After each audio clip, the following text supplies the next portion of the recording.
ನಮಸ್ಕಾರ ಎಲ್ಲ ಯೂಟ್ಯೂಬ್ ವೀಕ್ಷಕರಿಗೆ ಪ್ರಶಾಂತ್ ಆನಂದ್ ಆರ್ಟ್ಸ್ ಕನ್ನಡದಲ್ಲಿ ಮಾಡುತ್ತಿರುವ ವಾಟರ್ ಕಲರ್ ಪೇಂಟಿಂಗ್ಗೆ ಸುಸ್ವಾಗತ. ಈ ವಿಡಿಯೋದಲ್ಲಿ ನಾನು ಭಾರತೀಯ ಶೂಟರ್ ಮನು ಭಾಕರ್ ಅವರ ಚಲನಚಿತ್ರವನ್ನು ಚಿತ್ರಿಸುತ್ತಿದ್ದೇನೆ. I tribute to Manu Bhaker performance in this Olympic. ಮೊದಲು ಪೆನ್ಸಿಲ್ನಲ್ಲಿ ರೇಖಾಚಿತ್ರವನ್ನು ಬರ್ಕೊಂಡಿದ್ದೇನೆ. ಅದಕ್ಕೆ ಈಗ ವೆಟ್ ಆನ್ ವೆಟ್ ಟೆಕ್ನಿಕ್ಕಿಂದ ವಾಟರ್ ಕಲರ್ ಪೇಂಟಿಂಗ್ನ ಮಾಡ್ತಿದ್ದೇನೆ. ಮೊದಲು ಪೇಪರ್ನ ವೆಟ್ ಮಾಡಿ ಬ್ರಷ್ ಮೂಲಕ ಆಮೇಲೆ ಬಣ್ಣವನ್ನು ತುಂಬಿಸೋಕ್ಕೆ ಶುರು ಮಾಡ್ತೀನಿ. ಎಲ್ಲಿ ಬಣ್ಣವನ್ನು ಬೇಡ ಲೈಟ್ ಕಲರ್ ಬೇಕು ಅನ್ನೋ ಕಡೆ ಡ್ರೈ ಬ್ರಷಿಂದ ಲಿಫ್ಟ್ ಮಾಡ್ತೇನೆ, ನೋಡ್ಬೋದು.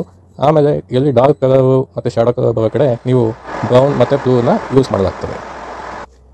ಈ ಚಿತ್ರವನ್ನು ಬರೆಯೋದಕ್ಕೆ ಉದ್ದೇಶ ಒಂದು, ಇದು ನಿಮಗೆ ಸುಲಭವಾಗಿ ಬಿಗಿನರ್ಸ್ಗೆ ಗೊತ್ತಾಗುತ್ತೆ ಅಂತ. ಎರಡನೇದು, ಈ wet on wet technique of water colouring ಪೇಂಟಿಂಗ್ನ ಎಲ್ಲರೂ ಸುಲಭವಾಗಿ ಮಾಡಬಹುದು, ಹೆಚ್ಚು ಸಮಯ ಕೊಡಬೇಕಷ್ಟೇ. ಇದು ಇನ್ನೊಂದು ಟ್ರಿಬ್ಯೂಟ್ ಮಾಡಬೇಕನ್ನೋ ನಾವು ಉದ್ದೇಶದಿಂದಲೇ ಮಾಡಿರೋದು ಮನು ಭಾಕರ್ ಅವರಿಗೆ.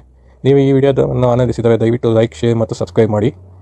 ದಯವಿಟ್ಟು 1 ನಿಮಿಷ ಅಥವಾ 2 ನಿಮಿಷ ಇರೋ ವಿಡಿಯೋನೇ ಮಾಡ್ತಿದ್ದೇನೆ, ಎಲ್ಲ ಪೂರ್ಣವಾಗಿ ವೀಕ್ಷಿಸಿ. ನಿಮಗೆ ಬಿಗಿನಿಂಗಲ್ಲೇ ಇಂಟ್ರೊಡಕ್ಷನಲ್ಲೇ ಕೊಟ್ಟಿದ್ದೇನೆ. ಇನ್ ಕೇಸ್ ನೀವು ಫುಲ್ ನೋಡೋಕ್ಕೆ ಇಷ್ಟ ಇಲ್ಲ ಅಂದರೆ ಅಲ್ಲಿಗೆ ಸ್ಕಿಪ್ ಮಾಡ್ಬೋದು. Thank you. Watch entire video.